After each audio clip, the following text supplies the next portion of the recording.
તો વાત કરીએ વલસાડની તો વલસાડમાં જે પાણીની સમસ્યા જોવા મળી રહી છે ત્યારે પાણી પુરવઠાની સમીક્ષા બેઠક યોજાઈ હતી જે સમીક્ષા બેઠકમાં ધારાસભ્ય પણ ઉપસ્થિત રહ્યા હતા ત્યારે પાણીની ટાંકી બની છતાં પણ પાણીનો કકળાટ જોવા મળી રહ્યો છે ત્યારે સ્થાનિક લોકોએ અધિકારીઓનો ઉધડો લીધો હતો કરોડોના ખર્ચ બાદ પણ સ્થિતિ ખરાબ જોવા મળી છે ખરાબ હાલતમાં છે ત્યારે તત્કાલ અસરથી પાણી મળે તેવું આયોજન જરૂરી છે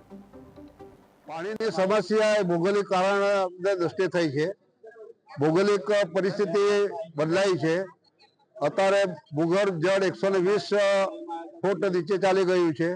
એટલે ત્યાંની વ્યવસ્થા જે ટેમ્પરરી આપણે બોર આધારિત જે કરેલ હતી તાંત્રિક વિભાગ દ્વારા એ હવે બંધ થવા લાગી છે અને એવા સંજોગે દરેક ગામોની અંદર ત્યાંના પાણીની સમસ્યા નાની મોટી ઊભી થઈ છે અને એના કારણે આજે અમારા દક્ષિણ ઝોન સુરતથી ચીફ એન્જિનિયર મદદનીશ નિયામક શ્રી કાર્યપાલક ઇજનેર શ્રી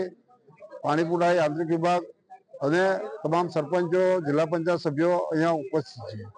છે એવા સંજોગે દરેક ગામોની અંદર કઈ રીતે પાણીનો પ્રશ્ન હલ કરી શકાય હજુ આપણે ત્યાં 2 મહિના સુધી પાણીની સમસ્યા ઊભી રહેવાની છે ઉમરગામ તાલુકાની અંદર અમારે જે સરફેસ સોર્સ આધારિત જે કંઈ જૂથ યોજનાઓ છે એ બધી યોજનાઓના કામો લગભગ પૂર્ણતાના આરે છે અમુક ઇન્ટર ડિપાર્ટમેન્ટલના જે મંજૂરીના પ્રશ્નો હતા એ પણ સોર્ટ આઉટ કરી રહ્યા છે અને લગભગ ટૂંક સમયમાં બધી યોજનાઓ કાર્યરત કરવામાં આવશે જૂથ યોજનાઓ જે છે જે જૂના યોજનાઓ નોર્મ્સ મુજબ હતી એમાં વસ્તી વધારાના કારણે જે પણ હાયર રેટ ઓફ સર્વિસ છે એ મુજબની યોજનાઓ બધી પ્રગતિમાં છે